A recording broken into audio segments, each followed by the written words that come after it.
먼저 인사드릴게요. 새해 복 많이 받으세요. 새해 복 많이 받으세요. 새해가 되면 모든 사람들이 의례적으로 하는 인사가 있죠. 무슨 인사였습니까? 새해 복 많이 받으세요. 새해 복 많이 받으세요. 세상 모든 사람, 동서고금을 통해서 모든 사람들이 가장 좋아하는 게 뭐냐? 복 받으라는 소리입니다. 복 받으라는 소리. 제가 벌써 오래됐네요. 오래전에 중국을 갔어요. 저기 만주 단동을 시작해서 신양을 거쳐서 청도 베이지까지 갔는데 그때가 마침 춘절 기간이었어요. 춘절 설날 기간이었어요. 얼마나 많은 사람들이 움직이는지 저는 세상에 살면서 그렇게 사람 많은 걸 처음 봤어요. 기차를 타고 14시간을 가는데 정말 발디딜 틈이 없을 만큼 침대 칸에 2층에 누웠는데 그냥 막 서로 남녀가 막 부둥키고 끼워서 자도 뭐 아무렇지도 않아요. 너무나도 사람이 많으니까. 딱 춘절기간 내와서 거리를 갔는데 집집마다 글씨를 써붙였어요. 복자를 써붙였어요. 많은 여러 가지 글들이 있습니다. 입춘 대길부터 시작해서 뭐 좋은 글들이 많이 있는데 이 복자 많은 글씨들 가운데 거꾸로 된 글씨가 하나씩 있었어요. 복자 모든 글씨는 바로 다 써놨는데 복자만큼은 뒤집어서 대문 앞에다 다 붙여놨더라고요. 저거 잘못 붙였나? 한두 개 그렇게 붙였으면 잘못 붙였나 생각할 텐데 집집마다 가면서 보니까 대문마다 복자를 붙였는데 전부 다 뒤집어서 붙여놨어요. 저 사람들은 하나님을 믿지 않는 사람들인데도 하늘에서 저 복자 글씨를 바로 보시고 우리 집에 복을 달라고 저렇게 붙여놨구나. 그렇습니다. 세상의 모든 사람들이 가장 좋아하는 복. 이 성경이 기록될 당시에 많은 사람들도 다 복자를 좋아했어요. 특별히 신약의 사도였던 이 사울 바울도 복을 아주 좋아했습니다. 그래서 사도 바울은 편지를 마칠 때마다 글을 쓰면서 편지를 마칠 때마다 마지막에 하나님의 복을 비는 그런 인사말로 글을 마치기도 합니다. 오늘 우리가 구약 성경을 봤는데 이 구약의 경우도 예외가 아니에요. 여러 곳에 보게 되면 복을 받고 복을 받고 복을 나누며 복을 나누는 이야기들이 많이 기록되어 있습니다. 특별히 이 사무엘하 7장은 다윗 왕이 하나님 앞에 복을 달라고 기도하는 내용으로 구성이 되어 있습니다. 자, 한번 보세요. 이 7장 보면 복이라는 말이 얼마나 많이 나오는지 모릅니다. 다윗에게는 왕이 된 이후에 떠나지 않는 감사와 감격이 있었습니다. 원래 다윗은 어떤 사람이었죠? 미천한 사람입니다. 저 베들레헴, 예루살렘에서 베들레헴은 아주 시골이에요. 아마 우리 명월리 같이 저 다목리 같이 아주 별포없는 그런 악성지역, 말하자면 들판이었습니다. 이 베들레헴 산골에서 양을 치던 목동이었어요. 더군다나 그는 8남매 중 막내였습니다. 막둥이였어요. 그런데 이 베들레헴 시골 마을에서 양을 치던 목동을 하나님께서 부르셔서 한 나라의 왕으로 삼으셨어요. 그것도 그냥 왕이 아니라 전무후무한 그런 왕. 우리나라로 말하면 광개토 대왕 같은 그런 왕으로 삼으셔서 영토 확장에 아주 귀하게 쓰임받는 그런 왕이 되었습니다. 그의 아들은 솔로몬은 인류 역사상 가장 부귀영화를 누렸던 왕으로 기록이 되어 있습니다. 한 나라의 왕으로 삼으신 하나님의 은혜를 생각하니까 그 은혜가 얼마나 큰지 너무나도 감격해서 하나님 앞에 큰 감사 찬양할 밖에 없다고 그렇게 말합니다. 그리고 그가 살아가면서 받은 복이 얼마나 큰지, 그래서 다윗의 기도나 그가 읊었던 시 속에 보면 하나님을 향한 감사로 가득 차 있어요. 시편은 모두 150편으로 되어 있는데 150편 가운데 절반 이상이 다윗이 기록했어요. 그런데 다윗이 기록을 한 그 성경에 보게 되면, 그 시편에 보게 되면 다 하나님께서 자기에게 베푸신 은혜가 얼마나 큰지 그 감격을 이기지 못하여 하나님을 찬양하며 온 세상에 하나님의 이름을 높이는 내용 많이 했습니다. 자, 오늘 본문을 잠깐 보면 7장 전체를 다 봐야 되는데 마지막 결론 부분만 봤어요. 7장 2절 말씀 보면 이렇게 말합니다. 나는 백향목 궁전에 거하거늘 하나님의 법궤는 휘장 가운데 있도다. 아직도 천막 가운데 있도다. 다윗이 머무는 왕궁은 백향목으로 꾸민 저택이었고 하나님의 임재를 상징하는 법궤는 천막 안에 있었어요. 이 일이 다윗에게는 늘 송구스럽고 죄스럽고 하나님 앞에 정말 미안했습니다. 그래서 이 다윗이 당시 선지자였던 나단에게 가서 말합니다. 선지자여, 나는 당대 최고로 좋은 레바논의 백향목으로 만든 이 호화스러운 궁전에 거하고 있고 하나님의 법궤는 아직도 텐트 속에 있다니 이건 말이 되지 않습니다. 그러니까 나는 하나님의 성전을 건축하고 싶습니다. 그랬더니 7장 5절 말씀을 보니까 그날 밤 하나님의 말씀이 나단 선지자에게 나타납니다. 다윗, 네가 나를 위하여 나의 거할 집을 건축하겠느냐 하시면서 하나님이 하나님이 기뻐하시면서 다윗에게 상상할 수도 없는 그런 복을 베푸는 장면들이 그 7장 5절부터 쭉 펼쳐집니다. 성전을 바로 나의 거할 집이라고 하나님께서 명령하시면서 네가 나의 거할 집을 지을 생각을 갖다니, 내가 나의 거할 집을 지을 그런 내가 거할 집을 네가 마련하겠다고 하니 참 고맙고 감사하다. 성전은 단순히 어떤 상징적인 건물을 말하는 게 아니에요. 그리고 성전은 단순한 세상적인 무슨 기념관도 아니에요. 성전은 뭐냐? 하나님이 머무시고 거하시는 집이라고 했어요. 이건 뭐냐면 하나님의 말씀이 선포되는 곳이라는 거예요. 하나님의 임재가 하나님의 백성들에게 나타나는 거룩한 곳이라는 거예요. 여러분들이 하나님의 말씀을 듣고 읽고 묵상하려면 하나님의 전에 나와서 하나님께서 세우신 종을 통하여서 하나님의 말씀을 들을 때에 하나님의 임재를 느낄 수 있는 거예요. 그게 바로 뭐냐? 하나님의 집이라는 겁니다. 다윗은 마음은 있었어요. 하나님의 거하실 성전을 지을 마음이 있었지만 하나님께서 다윗에게 하시는 말씀이 너는 군인으로서 피를 너무 많이 흘렸기 때문에 피 묻은 손으로 성전 짓는 것을 내가 사양하더라. 그러니까 너는 준비만 해두었다가 네 아들 때에 성전을 짓도록 하라.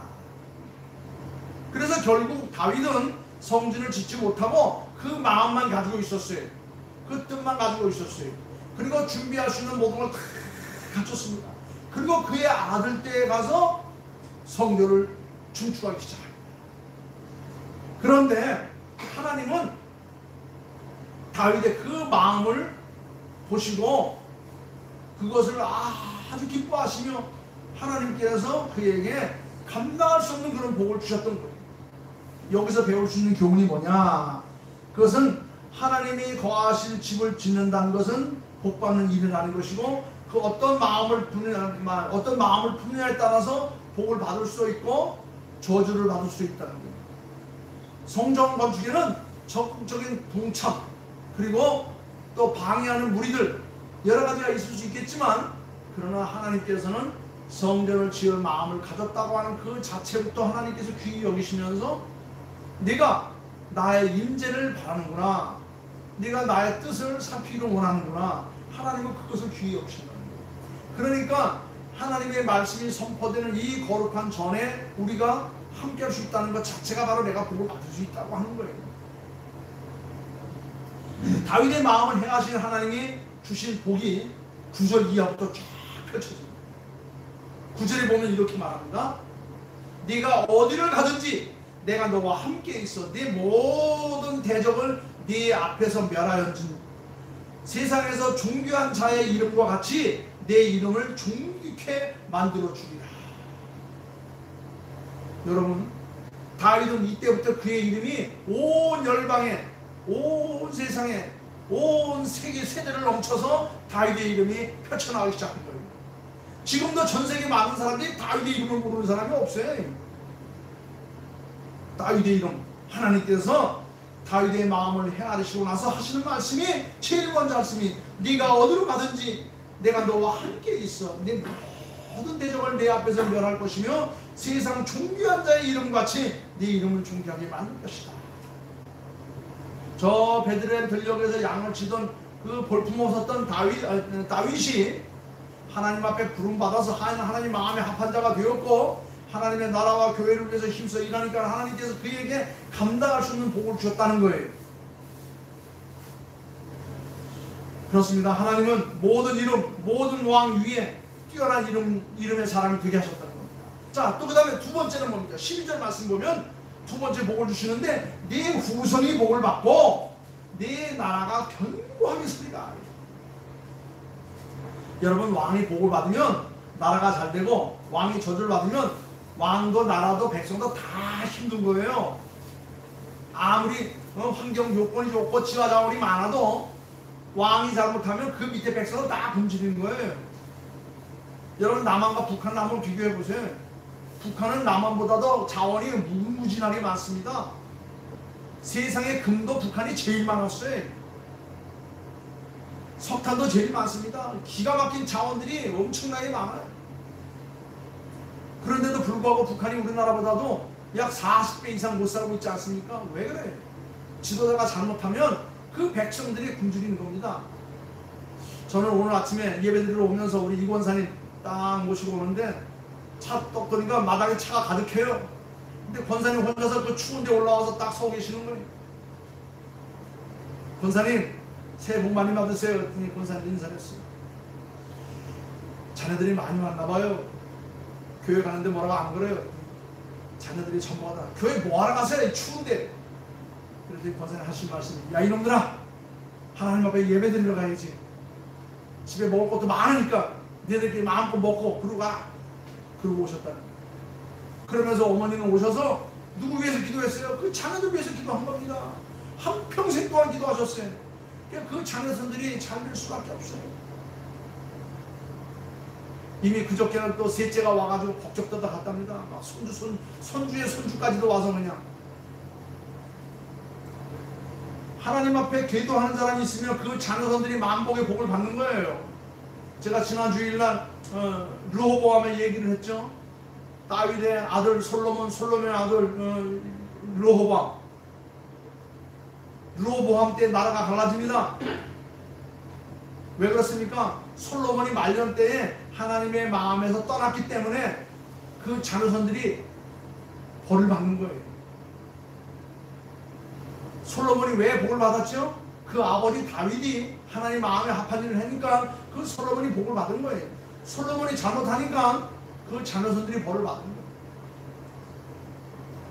여러분, 후손이 번성하고 다윗의 그 대를 통해서 메시아이신 그리스도가 태어나는 영광을 하나님께서 이미 약속해 주신 것입니다. 그 예언대로 그 후손으로부터 예수님이 이 땅에 오셨고 영원한 왕국을 다스릴 수 있는 길을 열어주신 것입니다. 참으로 놀라운 일이고 기적이 아닐 수 없어요. 한번 마음 잘 먹기만 해도 이토록 놀라운 복을 맺게 된다는 것을 우리는 잊어서는 안 됩니다. 다윗은 하나님 저를 내가 치워야 되겠다는 마음 한번 잘 먹은 힘으로 말미암아서 자신뿐만 아니라 그 자녀선들 그 왕국이 대대손손 이어져가는 그런 축복을 받게 되었다는 겁니다. 이처럼 엄청난 하나님의 복이 선포된 직후 다윗이 하나님 앞에 드린 기도가 오늘 본문 함께 읽은 18절 이후부터 29절 말씀에 자세히 기록되어 있습니다. 자, 오늘 저는 그것을 살펴보려고 하는 겁니다. 다윗은 언제나 하나님을 주라고 칭했고 자기 자신을 항상 종이라고 취했어. 18절 주 여호와여, 19절 주 여호와여 주께서, 20절 주 여호와는 주께서, 또 21절 주의 말씀을 주의 뜻대로 주의 종, 22절 주는 광대하시니 주와 같이 그 외에 주 외에는 차오전 계속해서 마지막 29절까지 하나님을 부를 때 항상 자신의 주라고만 얘기했어요. 제가 세보니까 무려 26번이나 하나님을 부를 때에 주라고 불렀다는 겁니다. 그리고 자기 자신은 뭐라고 불렀어요? 종이라고 불렀어요. 하나님은 주라고 부르고 자기 자신은 주라고 불렀어요. 사실 다윗은 종이 아니에요. 다윗은 40년간 온 남북 이스라엘을 다스렸던 왕이었습니다. 그러나 단 한 번도 내가 주다, 내가 주님이다 그렇게 말한 적이 한 번도 없어요. 그런가 하면 하나님을 왕국의 주로, 자기 자신은 항상 종으로 그렇게 고백을 했다는 겁니다. 바로 이 점이 하나님 마음에 드신 거예요. 여러분, 높아지면 높아질수록 더 겸손하게 낮아져야 은혜가 그것에 채워지는 겁니다. 높은 자리에 오르면 오를수록 더 낮은 자리로 허리를 굽여야, 그래야 많은 사람들이 그를 따르고 존경하며 그에게 좋은 기회가 오는 겁니다. 사도 바울은 정권을 잡은 사람도 아니에요. 정치를 한 사람도 아니었습니다. 그러나 그는 항상 주님을 높이며 자기 자신을 낮췄어요. 하나님과 자기 자신을 이야기할 때는 항상 저는 어린아이와 같사옵니다. 저는 죄인 중에 괴수입니다. 저는 먼지마도 못한 자입니다. 나는 난지 팔싹둥이입니다. 이렇게 자기 자신을 낮췄어요. 이 점을 하나님께 높이 평가하시면서 그를 높이 들어서 세계 선교의 지도자로 삼으셨고, 세계 모든 참 교회의 참 기둥으로 삼으시는 그런 일꾼이 된 것입니다.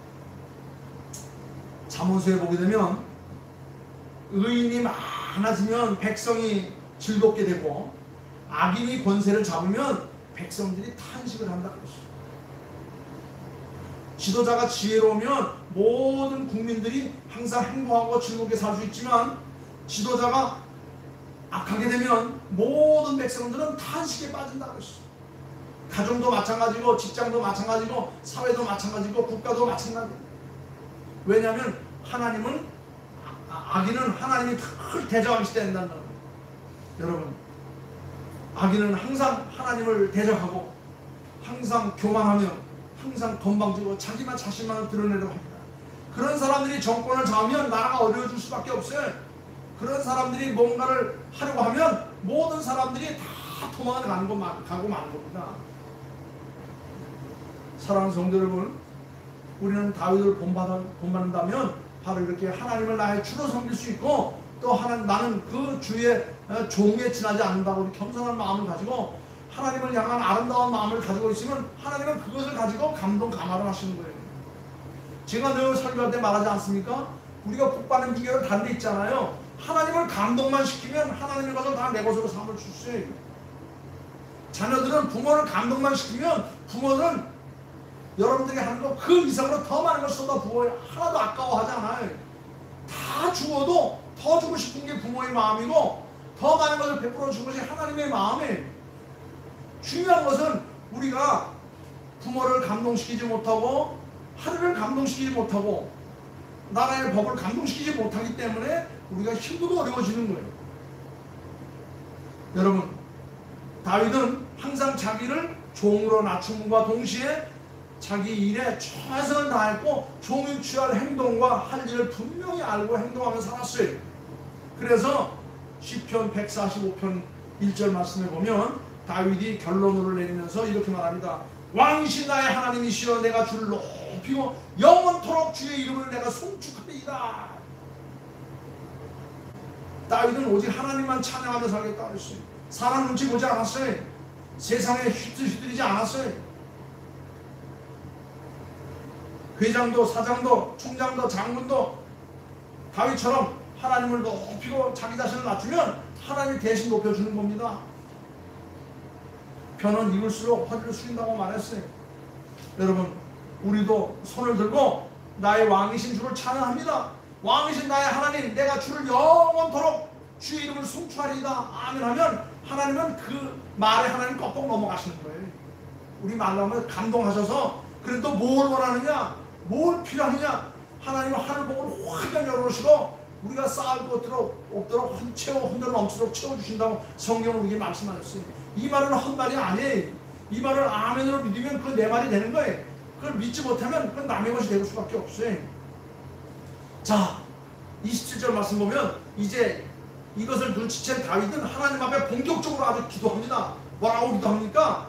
여러분 27절 한번 읽어볼까요?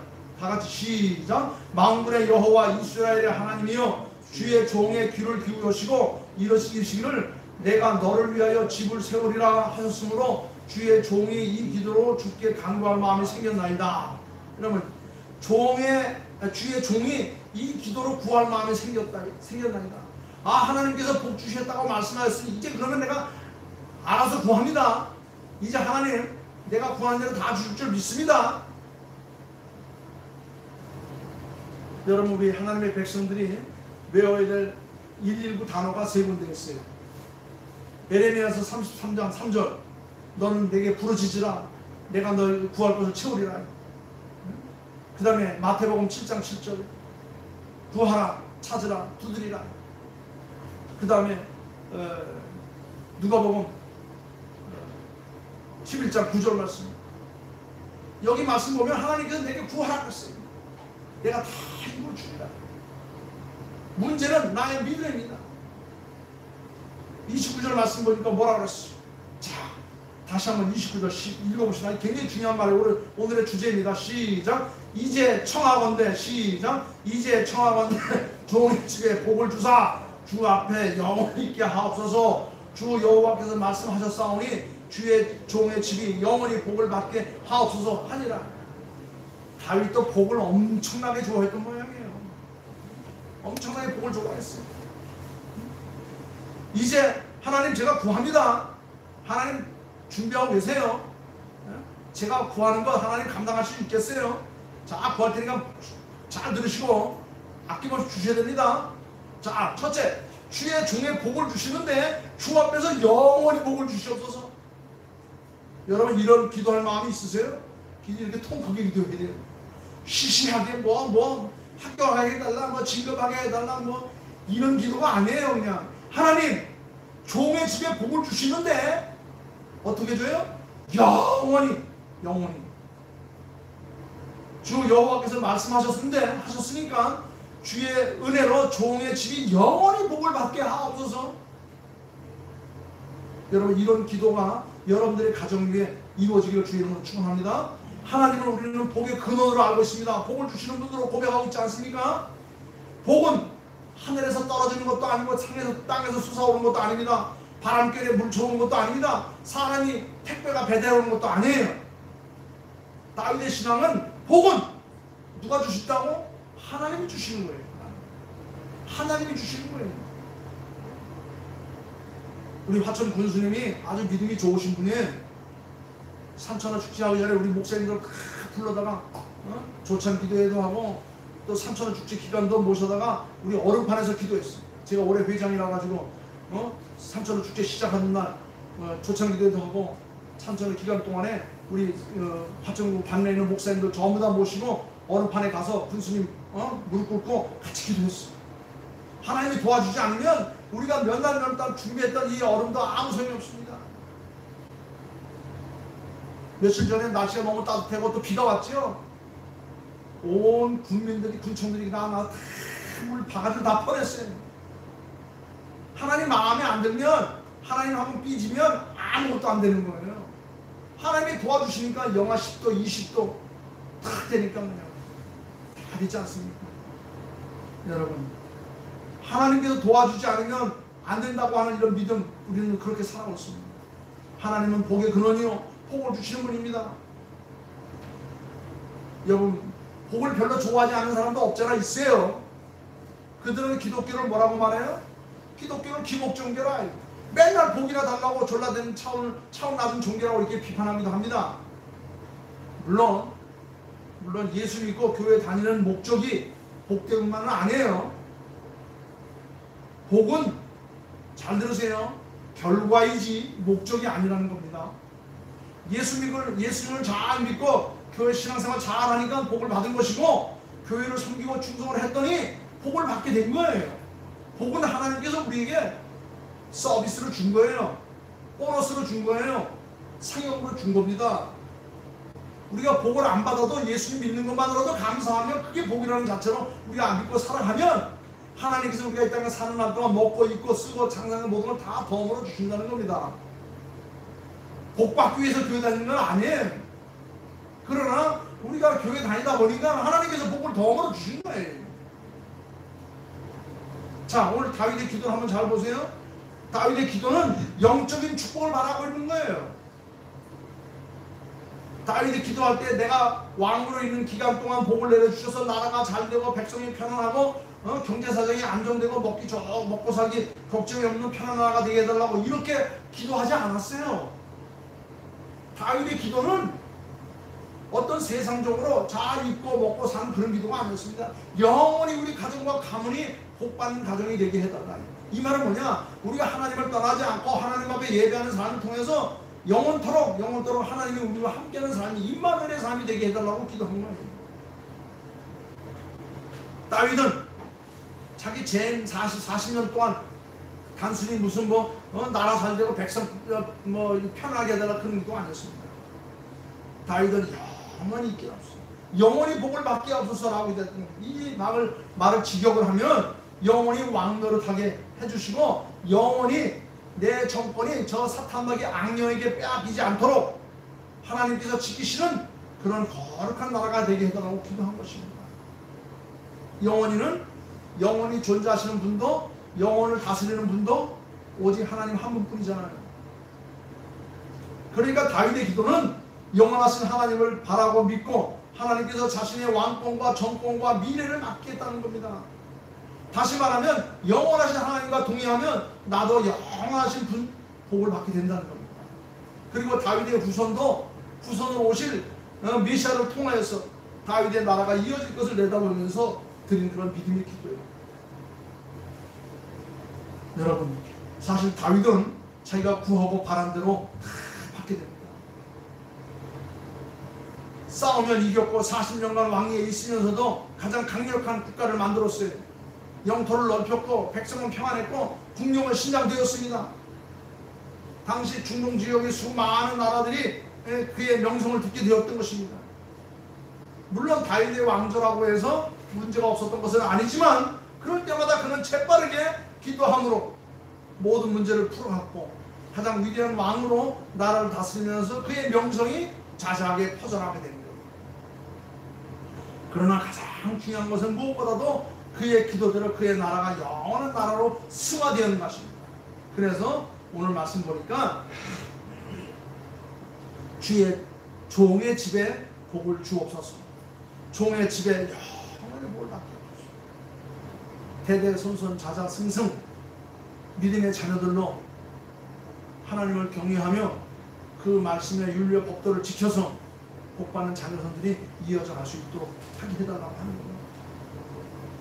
사랑하는 성도 여러분, 인간이 아무리 자기 자신을 험재려고 해도 다 물고기 되고 마는 거예요. 제가 순서 뒤에다가 조그마한 꽁트를 하나 실었는데 불란서에 루이 14세라고 하는 황제가 있었습니다. 루이 14세 황제는 당시로 말하면 최고의 권력을 누렸던 그런 황제였어요. 그런데 그 키는 160밖에 안 됐습니다. 그래서 문무 대신들 수많은 외신 사신들 앞에 서려면은 항상 뭔가 위험 있게 보여야 되잖아요. 키가 커야 되니까. 그래서 굽이 11cm나 높은 구두를 신고 또 머리도 또 높이기 위해서 15cm나 큰 가발을 써서 자기 키보다는 약 26cm나 높이 보이게 했다는 겁니다. 얼마나 불편했겠어요. 생각을 해보세요. 11cm 하이를 신고 머리에 15cm 높은 그런 그 가발을 쓰고 거치스러운 휘황찬란한 옷을 입었으니 견딜 수 있었겠습니까? 그는 절대 군주로서 왕조의 전성기를 구가하고 사치와 방탕과 낭비로 결국은 나라를 멍들게 했고 그는 결국 쓰러져 죽고 말았어요. 자기 자신이 아무리 자기 자신을 높이려 해도 키를 높이려 해도 결국 그는 넘어지고 쓰러질 수밖에 없었습니다. 실패할 수밖에 없었어요. 그러나 다윗은 자기 자신을 낮추고 하나님을 높이며 가장 솔직한 모습으로 하나님 앞에 자기 자신을 나타냈어요. 그랬더니 하나님께서 너는 내 마음에 합한 사람이다. 내가 너를 들어서 역사를 이루리라. 다윗은 자기를 위해서 치장하거나 자기를 위해서 단장하지 않았어요. 오직 하나님 앞에 더욱더 겸손한 모습으로 낮은 자리로 항상 주 여호와여 나는 당신의 종이옵니다. 다윗이 구한 복은 어떤 제한적인 세상적인 복이 아니에요. 손에 잡혀 빠져나가는 복이 아닙니다. 신기루처럼 눈에 보였다 없어지는 복이 아니에요. 그는 영원한 복, 자기가 이 땅에서 모든 삶을 마치고 영원한 천국에 오를 수 있는 그런 복, 그리고 자녀 손손 스승 하나님 앞에 예배하며 하나님을 두려워하며 하나님의 율례 법도를 지켜가며 사는 그런 자녀손들이 이어져 가기를 그런 간절히 기도하면서 그렇게 하나님 앞에 복을 구했던 것입니다. 여러분, 이제 우리는 어떤 복을 구하겠습니까? 어떤 복을 원합니까? 여러분, 순식간의 복입니까? 아니면 영원한 복입니까? 물질적인 겁니까? 영적인 겁니까? 기도하시기 바랍니다. 종의 집에 복을 받아서 영원토록 그 복이 무너지지 않도록, 하루아침에 그것이 다 날아가지 않도록 영원히 복을 받게 하옵소서. 신령한 복이 여러분들의 가정과 또 가문 위에, 자녀손들 위에 차고 넘치기를 다시 한번 주의 이름으로 축원합니다. 새해 복 많이 받으시기를 주의 이름으로 축원합니다. 기도하겠습니다. 아버지 하나님, 감사와 찬양과 영광을 돌립니다. 세상의 모든 사람들이 참 바라고 원하는, 복 받기 원하는 것, 아버지 하나님이시여, 그러나 그 복에도 종류가 있습니다. 단순히 세상적인 복, 순간적인 복, 있다가 없어지는 복이 아니라 우리가 말하는 복은 영원으로 이어지는 복입니다. 그 복은 하나님과 함께하는 삶입니다. 하나님과 함께하는 것은 어린 아기가 엄마 품에 안길 것 같은 그런 평안함과 위로와 축복인 줄 믿습니다.